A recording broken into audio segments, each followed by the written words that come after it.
this will also make you smile. American football.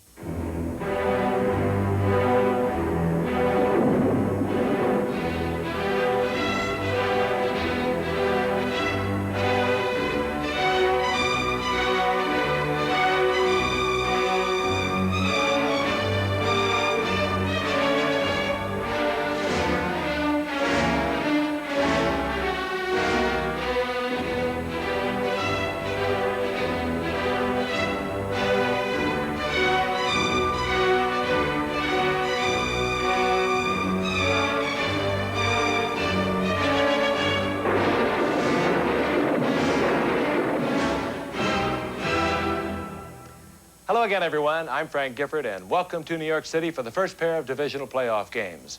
The Super Bowl quarterfinals, if you will. In the AFC, the New York Jets will be at Cleveland. Meanwhile, the Washington Redskins will take on the Chicago Bears in Chicago. The sites for these two games, very interesting, very contrasting cities here in the United States, both of them located on the Great Lakes. John Smith is in Cleveland, but first, let's check in with Simon Reed in Chicago. Chicago, Illinois, the jewel of the Midwest. One of the most prosperous business and financial centers in the world, the third largest city in the United States, and the home of the Super Bowl champions. The scenes a year ago when the Bears brought the Super Bowl to Chicago were joyous ones, and today is the most important day so far in the defense of that title, the game against the Washington Redskins. After all its success in the last couple of years, this city is not just hoping for victory today, it expects it. It's going to be an intimidating atmosphere in Soldier Field. Join me later for the Redskins against the Bears. In contrast to thriving Chicago, the city of Cleveland is struggling to regain its now tarnished luster. Once a mighty industrial giant along Lake Erie, the end of World War II signaled a steady decline. Now it's derisively called the mistake on the lake by some Americans who until recently viewed this city as the last place in the country they want to be. But this city is showing signs of revival, and an important part of the emotional rebirth are the Cleveland Browns. This is their second straight year in the playoffs. At the end of the regular season, they own the best record in the AFC. So it's here at the enormous old Cleveland Stadium that we begin tonight. The Browns against the New York Jets. The Browns are led by the youngest quarterback in the playoffs this year, 23-year-old Bernie Kosar. At the helm for the Jets, Pat Ryan, the man who emerged from a backup role to guide his team to a wild-card win last week. Here we go with the New York Jets at the Cleveland Browns. We join it on the Jets' second possession of the game. 1st and 10 at the Browns' 42-yard line. Our commentators are Bob Trumpy and first Don Crickey. McNeil. Gonna throw. Back to the quarterback. He can throw it again. That's Walker. the lateral. Man is open. Wesley Walker. And he's got the ball for a Jet touchdown. We look for innovation, and the Jets show a lot of it on a 42-yard scoring play, Mr. Trumpy.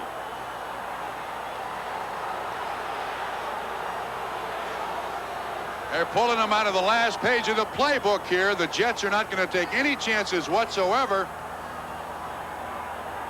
The only thing that McNeil has to make sure he does is throw the ball backwards, which he does. Now, I think Walker is the alternate receiver. He's looking to the first guy who is tuned. Walker is uncovered. You can see that 24 Ellis can't quite get back there in time. Huge play. Silence the crowd. That one's from touch football on the playgrounds. The lateral, another pass downfield, and the Jets, the underdog, all of a sudden pull a big play and go to a 7-0 advantage. The next drive of the game, the Browns have a 1st down and 10 at the Jets' 36-yard line.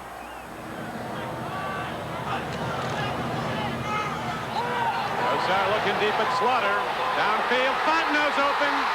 Herman Fontenot takes it in, and it's a 7-6 game.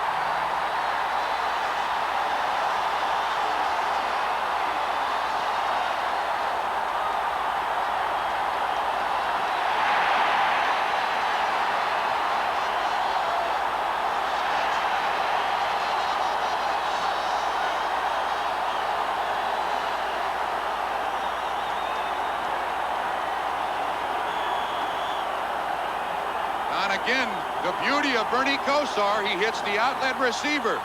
They fake the reverse. Now watch where he's looking initially. Down the middle. Nobody there. Then he goes to the outside. Finds Fontenot lost in the coverage. 98-yard drive. The extra point by Mosley is good. And now it is a 7-7 game with 1:44 to play in the first quarter. In the second quarter, the Jets lost quarterback Pat Ryan with a groin injury. The teams then traded field goals, and at halftime were tied at 10. Early in the third quarter, the Jets edged back in front on Pat Leahy's 37-yarder, 13-10 New York. Mark Mosley missed a 45-yard field goal for Cleveland, and now it's the fourth quarter. 4.5 minutes left to play. The Browns ball, 1st and 10 at their own 17-yard line. No, picked off by the Jets. Jerry Holmes has it, and they rule him down at the 20-yard line. So now the hopes of Cleveland all of a sudden on fire as people start swinging after the play. But Jerry Holmes, a cornerback who intercepted 6 in the regular season, out of West Virginia, makes a huge play. And if it doesn't put the lid on for the Browns, it'll be close, as with 4:22 to play, the Jets are immediate field goal range. The 2 interceptions that Bernie Kosar has thrown today. This one, Holmes, you see, drops right out in front of Herman Fontenot. And he's there to make the interception. Stops the drive. And the one in the end zone by Russell Carter. You can see 3 defensive backs from the Jets there. Kosar still throws it in there. That was their last chance to score. And now the Jets, they own it. Kosar's going to get another crack at it, though. 1st and 10 for the Jets at the Cleveland 20. The Jets still without a turnover. Freeman McNeil breaks it, and he's going in. Freeman McNeil crosses the goal line, breaks the plane, and the Jets, the underdog, take a 19-10 lead. A 25-yard run following the interception. You can hear a pin drop.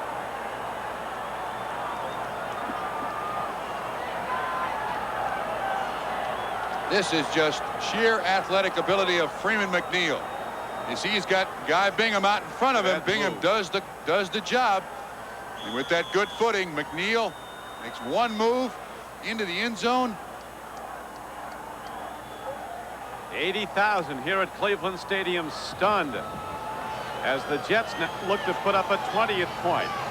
And the Browns need 2 scores just to tie the game. They need a touchdown and a field goal to tie the game with just 4:14 to play. The Browns now 10 points down, and with just over 3 minutes left to play, they have a 3rd down and 10 at their own 32-yard line. Langhorne turns upfield, and he might have fought his way ahead. Let's see where they spot the ball. Now they're going to spot it just short at the 43-yard line. And he stays in bounds, so the clock keeps running. You're right, it's down inside of 3 minutes to play. The one thing the Jets have been able to do all day long is keep Kosar from getting the ball deep and also getting the ball in the intermediate areas. Jets are going with 6 DBs. It is a 1st down, but it's given Cleveland a chance to collect their thoughts there. And they break the huddle, go right back to the line of scrimmage. They're ready to go. 2:59 left in the game. The major difference in this game, what was thought to be an overmatch in Cleveland's favor coming in, their passing game against the 28th ranked pass defense in the NFL, that of the Jets. The Browns have been unable to hit the deep ball. Jets playing way back in a zone now as Kosar stands in. Fires downfield. Langhorne makes the catch, gets out of bounds at the Jet side of the field. Down to the 45-yard line. Jerry Holmes knocked him out of bounds with 2:52 left to play. At prevent defense now that the Jets are using, the only yardage they're protecting is the yardage behind the defensive backs. You'll give up the completions in front, leading by 10. The clock is your ally. The Browns still have 3 timeouts left. Just keep throwing it out there and keep taking it down the field. Every down he has to throw. Gastineau coming from an upright stance. On the rush. Kosar look downfield to Brian Brennan, who's down to the 22-yard line. And the the Browns quickly sprint downfield to go into alignment without a huddle. 23-yard gain to Brennan. No reason to call a timeout here. 2:36, 2:33, and ticking. You got one built-in timeout with that 2-minute warning. Browns need a touchdown, an extra point, and a field goal just to tie. Throw and a catch by Brian Brennan, and he's down at the 3-yard line as we're down to 2:15 to play. And the Browns call a timeout with 1st and goal coming up.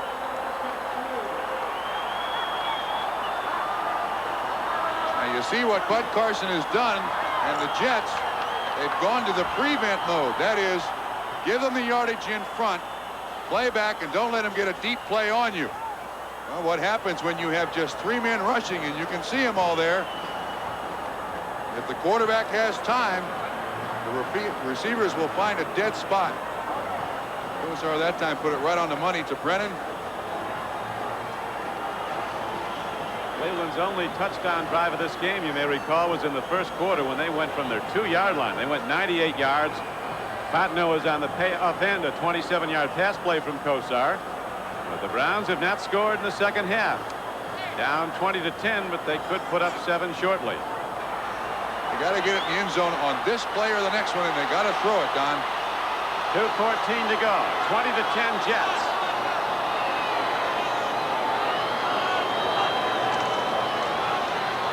Curtis Dickey didn't get in, but he's close, and the clock runs. It'll go down to the 2-minute warning. He wants to get another. He can't get another play off before the 2-minute warning. So the clock is stopped with 2 minutes to play. With the Browns 1 yard away from a touchdown, they need 10 points to tie. Once again, Ricky Bolden is number 77.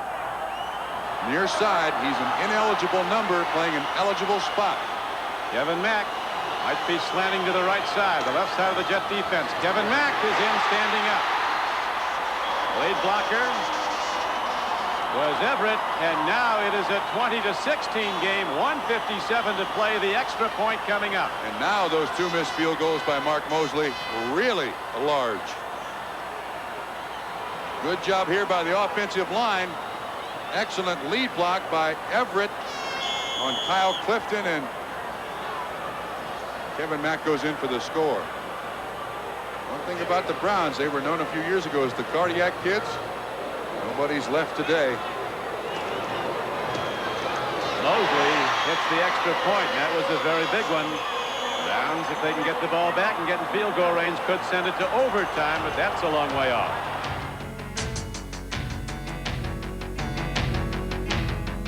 So far, it's been a major upset. Jets leading 20-17. Now, let me make this comment about Mark Mosley. With all his experience, it's much more difficult for a straight-ahead kicker to execute a good onside kick than it is a sidewinder. He's got to get the ball on the ground or they can fair catch it. Look at this, how they do it. That's something. Downfield, but a sure-handed Jet takes the ball at the 45-yard line of Cleveland. Marion Barber, their best special teams player. Just like a shortstop, scooped it up on 3 hops.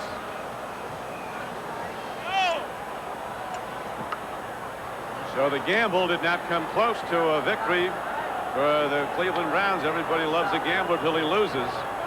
And the Jets just won big there. Fans in Cleveland Stadium staying, hoping against hope that something strange happens. If the Jets hang on to the football, Browns have 2 timeouts left. 1:57 to go. Right to the run to Freeman McNeil. Thrown down for a loss at the 48. The Browns call a timeout. They have just 1 remaining. So the Jets in position to come very close to putting this game away. The Browns are going to get the ball back if there are no penalties. There's not going to be a lot of time left on the clock. Second timeout.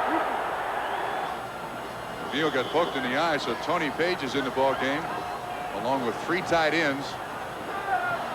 And the Browns players are still commenting that they thought the ball was loose.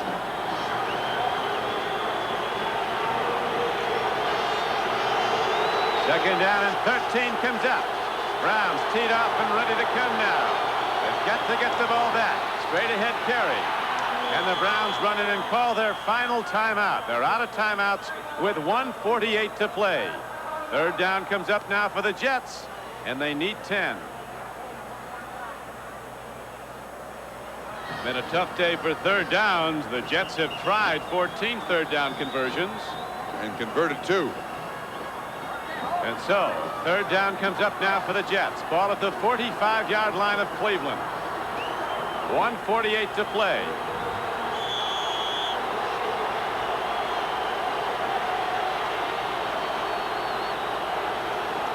Browns are powerless to stop the clock. They're out of timeouts. Jets have all 3 remaining. That's the last thing they want to do, though. Stop it. Quarterback throw. Didn't get there.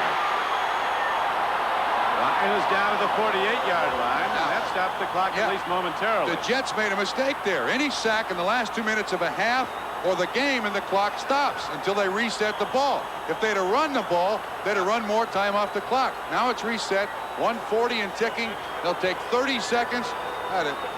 The Browns are going to get about a minute to try to get it in the end zone. But the first thing they got to do is try to block this punt. So fasten your seatbelts. We're going down to the final gun at Cleveland. McNeil is back to return the punt. Jennings steps out of the field. He'll hit it from about his 40-yard line. Game clock down to 1:16 as you see. Browns coming hard. They don't get to it. End over end punt. It takes a hop down inside the 10, and so Bernie Kosar and the Browns with a huge hole to get out of. There is a penalty marker down, though. I think it's holding against the Jets. 1:03 to play. It's holding against the Jets. That'll cost him 10 yards, make him kick it again. Holding against the Jets. Now here's Jennings back to punt again. Joe Walton wondering what happened. The big thing that happened is the Jets have built up a 2017 lead with 63 seconds to play, and Cleveland's going to get the ball back now.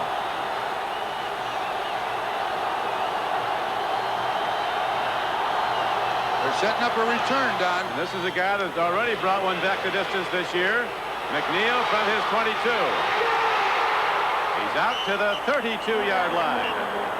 And so with 53 seconds to play, the Browns send out their offense looking to get in field goal range to tie it and send it to overtime. They'd love to take it in and win it, but a field goal is a much higher probability. Longest field goal that Mark Mosley has made for the Browns, 45 yards.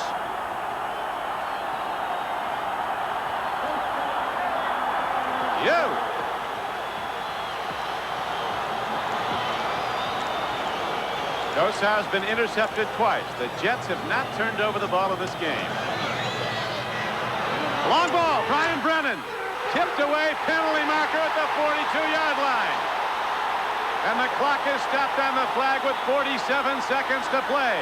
The Browns down by 3, about 15 yards from field goal range. Carl Howard, he'd have been better off if he grabbed Brennan. To push, they get the entire yardage at the point where the flag is thrown. If he pulls him to the ground, it's a 10-yard penalty. That ends up being a 26-yard play. 26-yard penalty. So now the pressure's on the Jets as the Browns come out of the huddle, the heavy favorite in this game. If they could come back and somehow win it, they'd have the home field for the American Conference Championship game. Right now looking to get in field goal range, Kosar. Backpedaling, long ball, Webster Slaughter. He's got the ball. He's down to the 5-yard line. And the Browns have indeed a chance to win it. Clock shows 35, 34. They got to get set up, throw the ball out of bounds, and stop the clock. Quit celebrating. Yeah, they're going to congratulate themselves right out of a football game. 24 seconds, 23. Throw the ball out of bounds. Throw the ball out of bounds. Looks like we're going to go to overtime unless this goes in. Tipped away at the last moment. Slaughter was open. And we're down to 11 seconds, so the Browns have a chance to throw it again. But they really celebrated their way out of at least one play, maybe two. Absolutely. Guys from the bench were filing out on the field. This is the gutty Bernie Kosar. He throws it to Webster Slaughter, and actually Russell Carter has pretty good coverage on it. But Slaughter, who has dropped several passes today, makes the big catch. They're going for the field goal on this down. 11 seconds left. And the thinking being, and just in the case there was an errant snap, the holder could field the ball and call timeout, and they'd still have a chance to get it away again. Second down with 11 seconds left. Mosley brought in when Matt Barr tore up his knee. Brian Brennan goes in there to hold. Now here comes Gossett. He's the normal holder. The snapper. Let's account for everybody here. Scott Nicholas. Snap and set down. Kick on the way. Remarkable. It's up and good. And the Browns, with 7 seconds to play, rally back and tie the game, and we're going to go to overtime. Firing a kick return for a score by the Jets. Listen to Cleveland Stadium.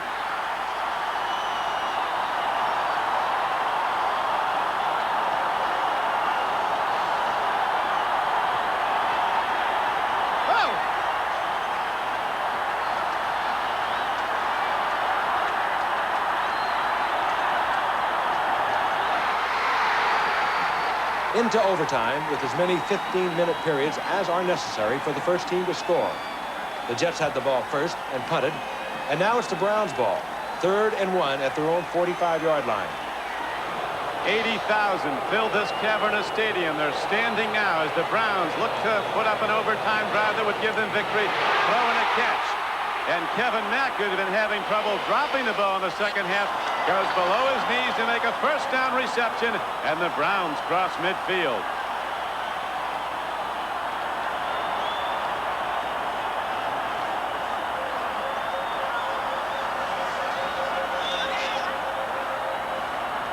This stadium won't be big enough for the next game Cleveland plays if they win today. We're now 4 minutes and 15 seconds into overtime. It will play until somebody wins it. It's 20-20.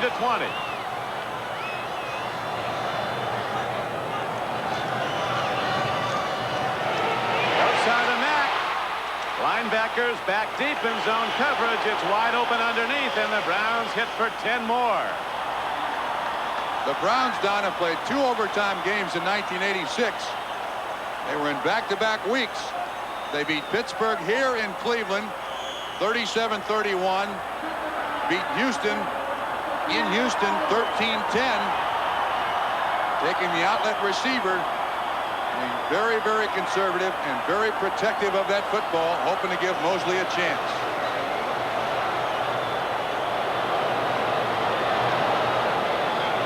Second down and less than a yard for Cleveland. Kevin Mack, the lone setback. Jets come with a blitz. Browns pick it up nicely. Long ball. Man is open. No, he's got the ball at the 5-yard line. That's Langhorne. Reggie Langhorne beats the corner deep.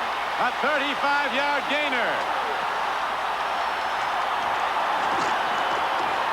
Jerry Holmes, man-to-man coverage. We documented early how accurate Bernie Kosar is when he throws the ball deep. He's not pretty, but he puts enough air under the ball that Langhorne can adjust to it, and they bring Mosley in, taking no chances. I think everybody remembers the failure of one of the NFL's best teams, the Raiders. Against the Eagles, they had a chance to kick a field goal late. Elected to try one more play. It was turned into a huge fumble recovery return for a touchdown and a defeat. No red right 88 here in Cleveland Stadium. They're going to put it right up. This will end it. No, it's no good. The Jets will get the ball back at their 20. Mosley missed a sure shot. Snap and hold were good, and the kick was just offline. So the Browns, who had a chance to win it, now will have to go on defense as the Jets get it back. He's missed 3 today. That one from 23 yards, and Marty Schottenheimer says, no. He might be having another San Diego-Miami game of a few years ago. He knows immediately he misses it. A disastrous miss by Mark Mosley. And now we join the Browns' next drive, 3rd and 2 at their own 39-yard line. Kosar with 62 throws today goes to the run, and Kevin Mack almost breaks it. He did break the first wave of tacklers and got out to the 44-yard line. He got a first down for Cleveland. 62 attempts, a new playoff NFL record. The drive continues. 1:30.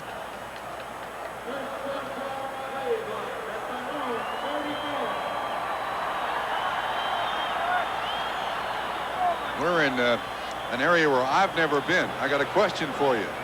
Do they change ends at the end of the first overtime period, or do they flip the coin again? I think they change ends. Out pattern to Webster Slaughter, and he's out to the 50-yard line. So it's just like the end of a quarter. There's no coin flip again. You keep playing.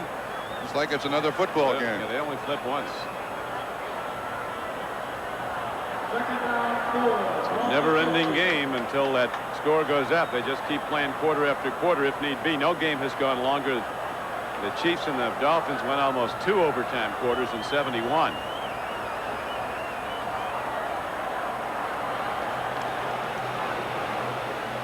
Ernie Kosar keeps extending his own playoff records with every pass in this game.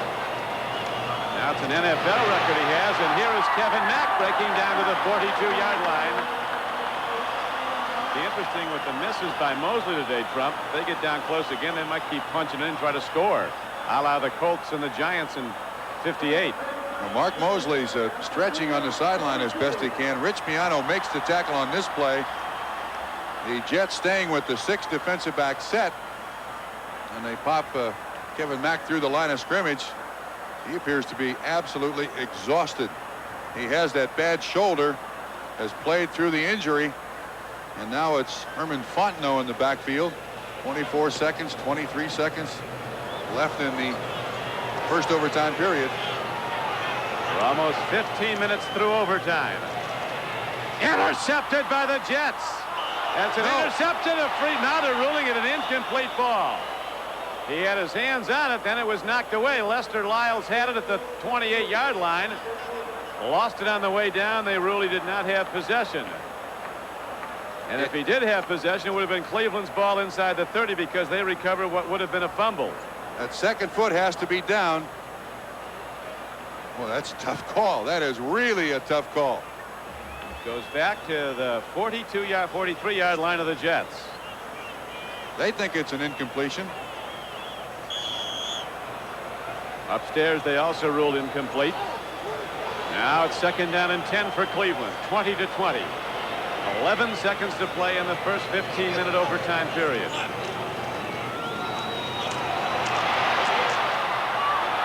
Daring not to fumble, Herman Fontenot wrestles with both arms on the ball down to the 35-yard line. And the first overtime period is over and out. We'll be back to Cleveland for another overtime period after these messages from your local station.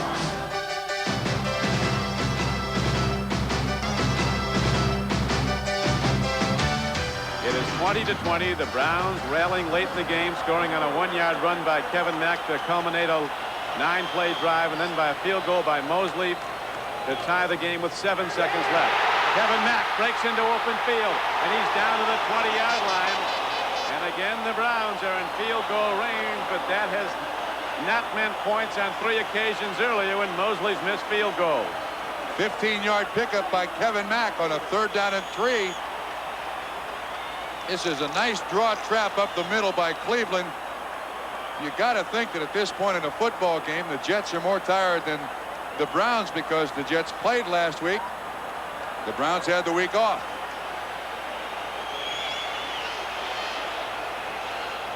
They're at the outfield end of Cleveland Stadium, driving towards the open end of the stadium. Turf is tight here. End up to Mack, right back to the same play. Power blocking up front from Fike and Farron, the guards, and Babb, the center.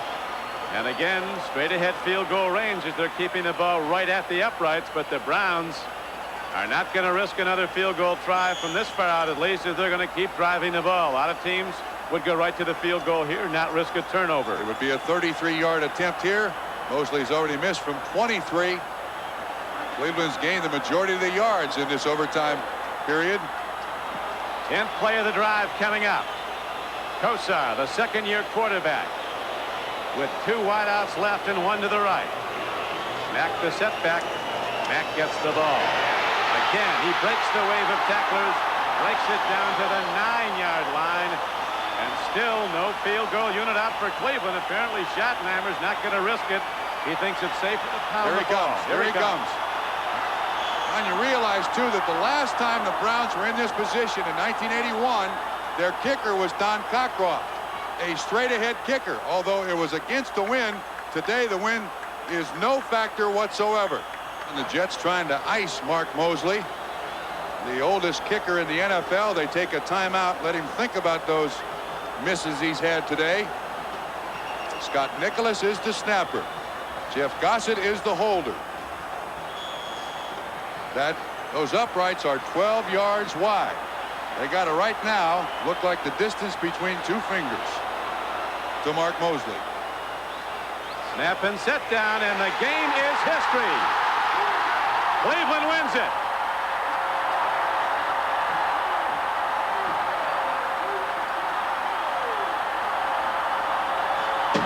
Eleven plays, 59 yards.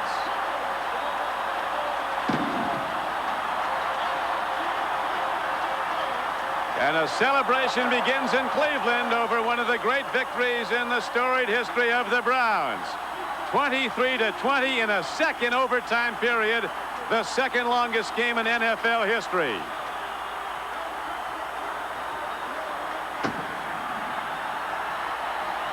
Cannons are going off.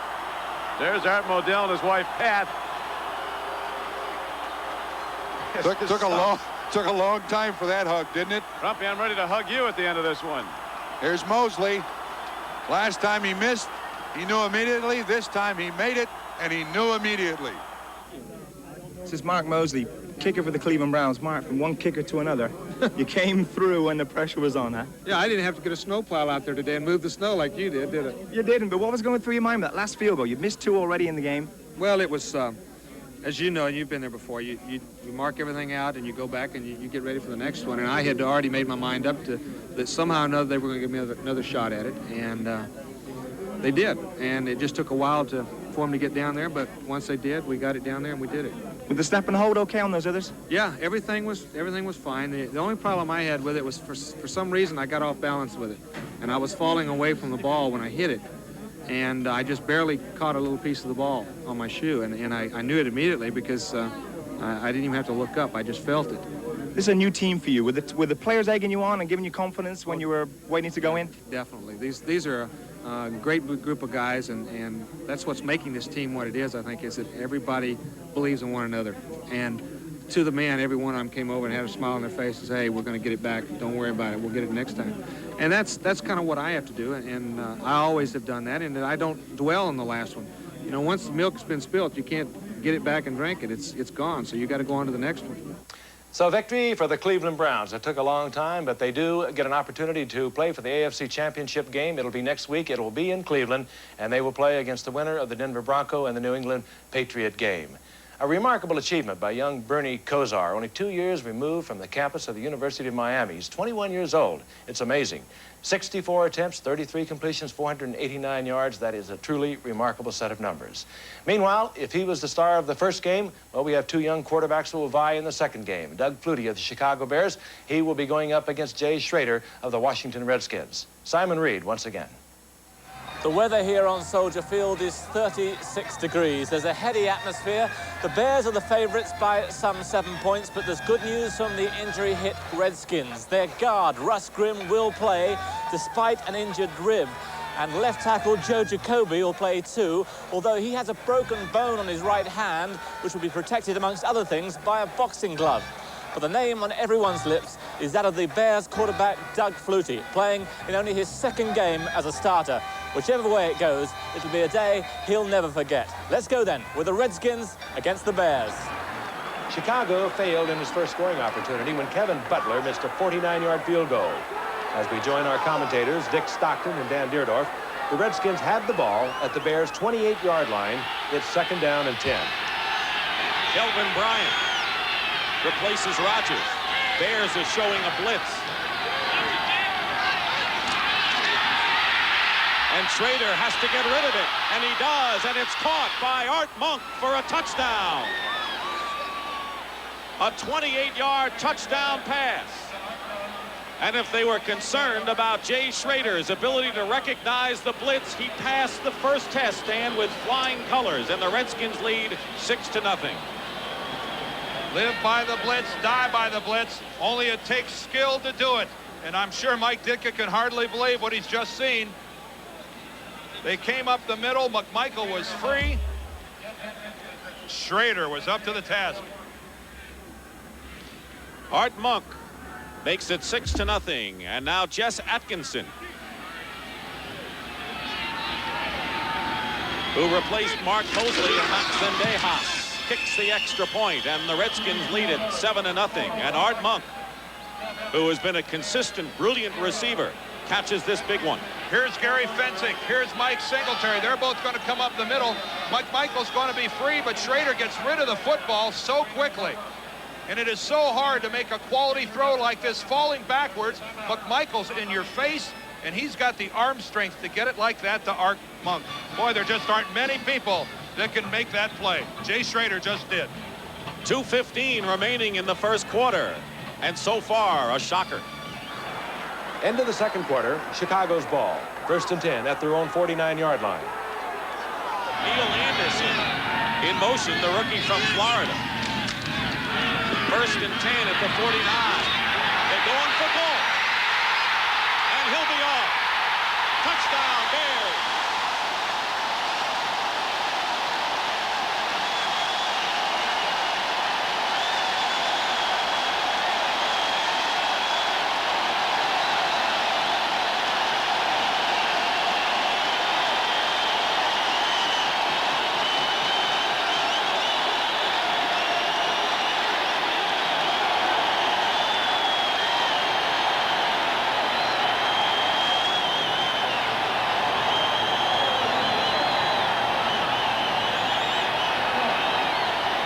to 6 the score. Willie Gault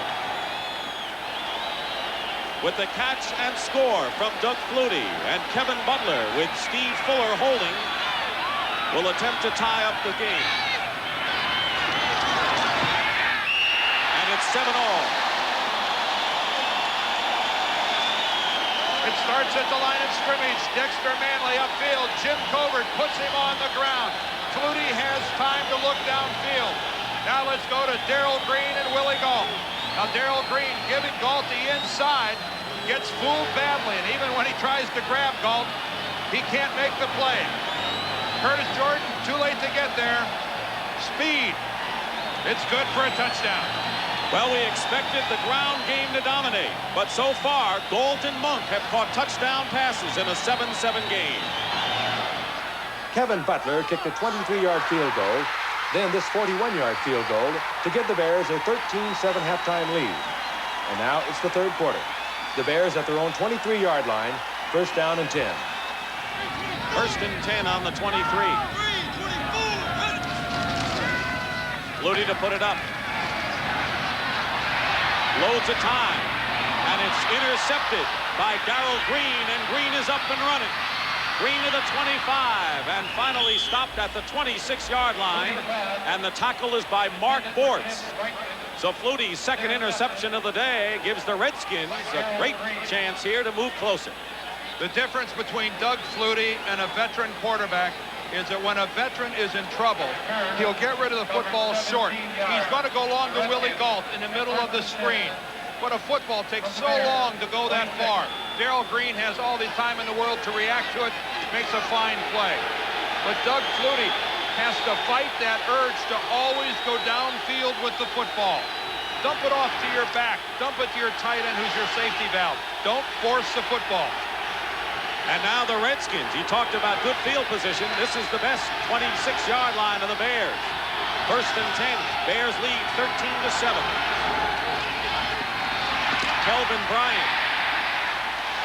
Couple, and that's all. And this is where the Bear defense stiffens. Steve McMichael, Dan Hampton, and Mike Singletary stopped Bryant on that play. It seems they all take turns. That time McMichael just floated down the line of scrimmage, waited for the cutback, and bam, right on the line. That's why Steve's going to the Pro Bowl. The Redskins have not been that good at capitalizing on turnovers. Reggie Phillips has replaced Bestie Jackson at cornerback for the Bears. 2nd and 7 at the 23. Schrader with a fake, being chased by Perry, and dropping the pass wide open was Clint Didier, who normally makes that an automatic catch. Keep in mind that Didier is wearing a cast for a fractured hand he suffered this year. We see Gary Fensick coming on the safety blitz. He's picked up, nowhere to go, just heads down the line. There's no way Perry's going to catch Schrader. A squandered opportunity there. The ball a little bit out front of Clint Didier. It would have been one heck of a one-handed grab to get it back in, but we've repeatedly seen him do it. He's a clutch receiver. 3rd and 7, and Schrader has completed only 3 of his last 14.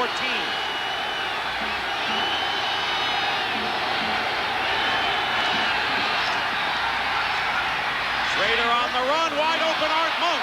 Touchdown, Redskins. And that time, the man he beat was Mike Richardson, who went into the game having been beaten only once for a score all year. And Schrader, with his 2nd touchdown pass to Art Monk, ties the game for the Redskins with 7:09 remaining in the 3rd. Let's take a look at Art Monk just working against Mike Richardson. It's single coverage because of the blitz. Boy, look how badly Richardson bites on the out move. Art Monk all alone in the end zone. Boy, Richardson jumped on that thing all the way. It was single coverage, though, because of the blitz. The Bears sent everybody and didn't get to Schrader. And now Atkinson can put the Redskins in front. And he does. And for only the 3rd time this year, a team has scored more than 1 touchdown against the Chicago Bears defense.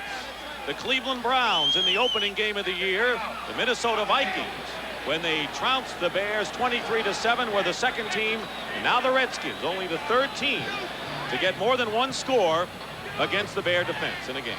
When the Bears blitz, they like to do it in your face, right into the middle. Jay Schrader will be under center. Look at this, but watch the way the wall forms.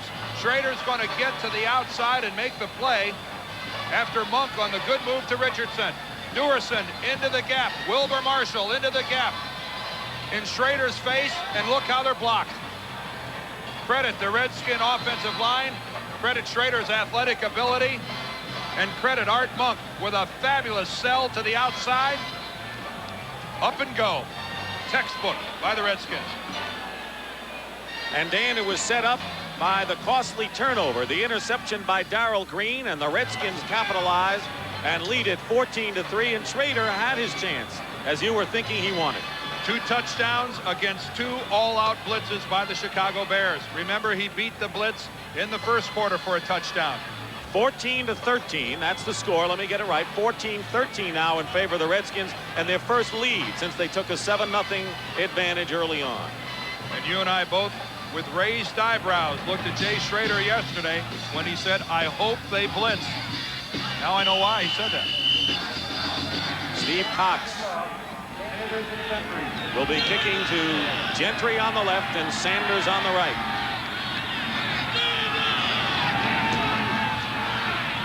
Short kick, and it's Gentry at the 11. Dennis Gentry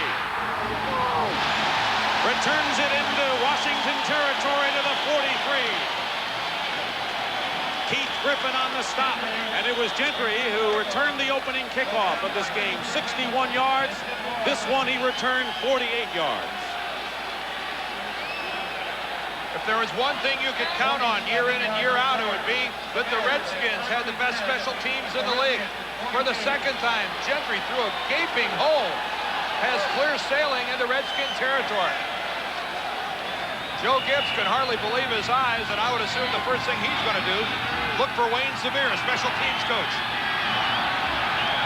Gentry returned 191 yards for a touchdown the first game of the year. First and 10 at the Redskin 42. Neil Anderson and Peyton, and it's Anderson turning the corner. And a great effort by Anderson, and it's a Bears first down at the 31. Alvin Walton on the tackle. Here's Dexter Manley. He's got to play the inside. Walter Payton knocks him to the inside, and Dexter just completely out of that play. Allows Anderson to the outside. And boy, what a turnabout that is. Walter Payton with the lead block for Neil Anderson. And a gain of 11, and that's the time remaining in the third quarter. The Bears are wounded. The Redskins lead 14-13.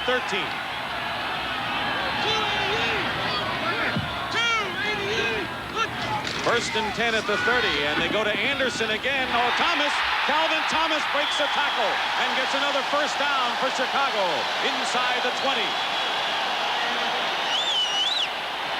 Jordan and Coleman on the stop.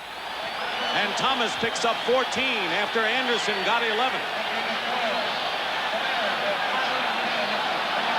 The depth of Chicago's running attack.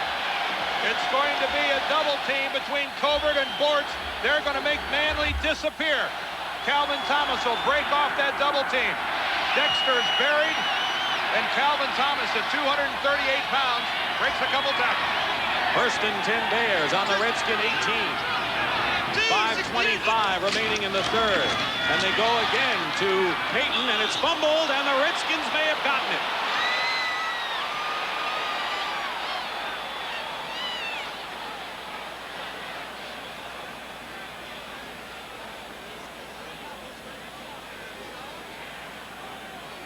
The crowd remains quiet as the Redskins have recovered a Walter Payton fumble.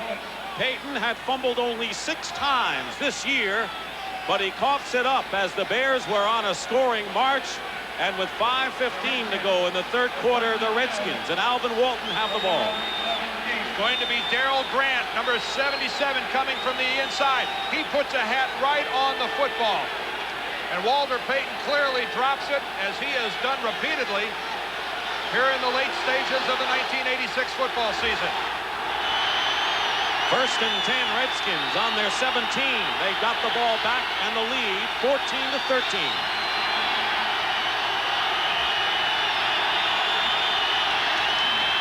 Schrader's toss to Clark, but Mike Richardson is there, and they'll have to settle for a 3.5-yard gain. And Dan, yesterday, the Redskin people were saying that one thing they noticed about the Bears, and that is that they averaged 3 turnovers a game, and they have committed 3 turnovers in this one. And they can afford no more if they want to win this ball game. And that's just something that Walter Payton does so rarely. I mean, over the course of his career, he is not one of those guys that has the label of a loose ball carrier. But in the last 4 or 5 weeks of the season, Walter's had trouble keeping hold of the football. Second and 6, Kelvin Bryant in there and 3 wide receivers.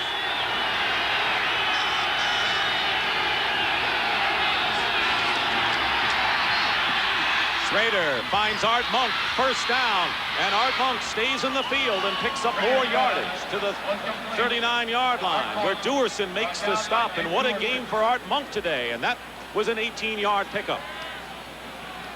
Well, it's hard to be surprised about Art Monk having big days.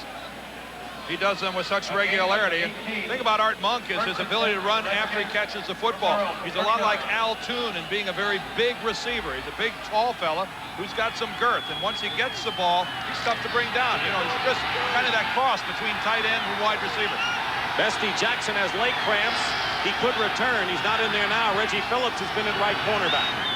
There's Singletary in the middle. First and 10, Skins on the 39. George Rogers, head down, picks up a couple to the 41-yard line. Wilbur Marshall making the tackle. The Bears led 13-7 at the half, the difference being 2 field goals by Kevin Butler. But Darrell Green, with a Redskin interception, ultimately resulted in a Schrader touchdown, his second of the game to Art Monk. And the Redskins retook the lead. Second and 8 with Bryant in the backfield.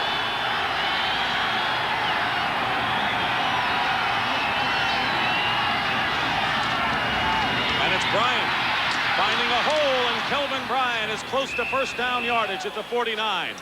Otis Wilson makes the tackle for the Bears. Very close. Bryan has 38 yards on 5 carries. First and 10 Redskins on their own 49.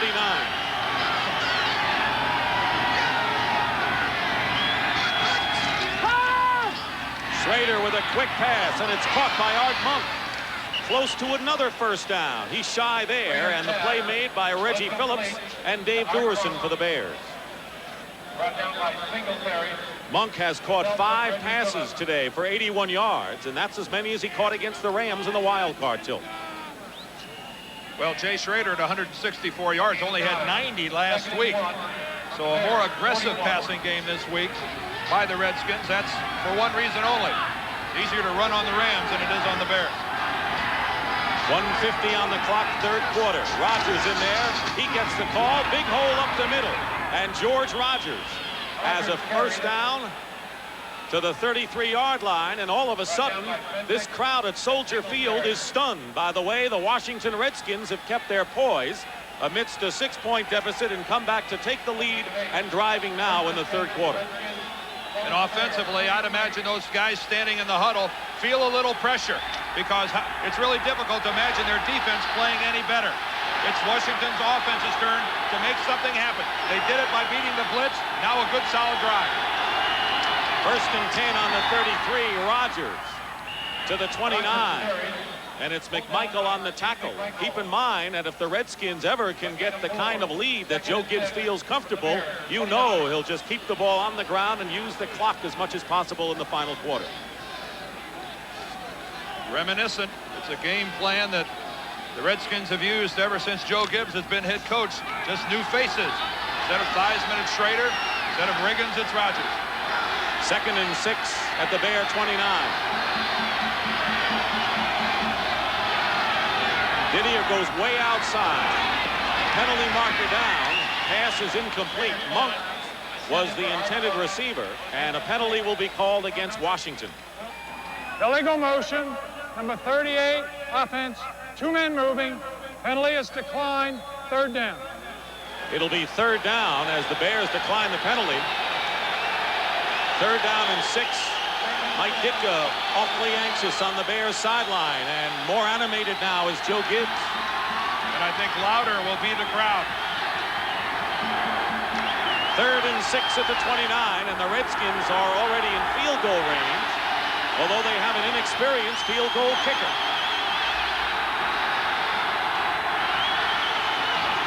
Penalty marker down. Schrader. And Bryan can't hold on to it. And covering on the play was Otis Wilson. But this could be an important penalty. Dan Hampton was across the line. Was he drawn? No. So another chance. And it'll be third and 1 now for the Redskins. And that's a far cry from third and 6 or second down and 11. Number 99, defense. Still third down. You have the man Hampton, so it's third and 1. Being eager, being anxious. Dan clearly across the line. Dan's on the bottom of the line. Yep, that's an easy one to call. If you really want to set television broadcasting back a while, just have the referee keep his field mic on like that. We'll all hear some things that we haven't heard before. We'd have to go on at 3 in the morning to do this game. McQuaid and McKenzie on the jumbo offense, and George Rodgers with Don Warren, the lead man on third and 1. They go to play action, and a keeper, Schrader, has a first down inside the 20-yard line. It was Phillips and Duerson who, in effect, might have saved a touchdown on that play. Well, if there's a difference between playoff football and regular season football, a call like that may be one of the things that separates it. Jay Schrader, the fake to George Rodgers. When you've got an athlete at quarterback, you can do a lot of different things.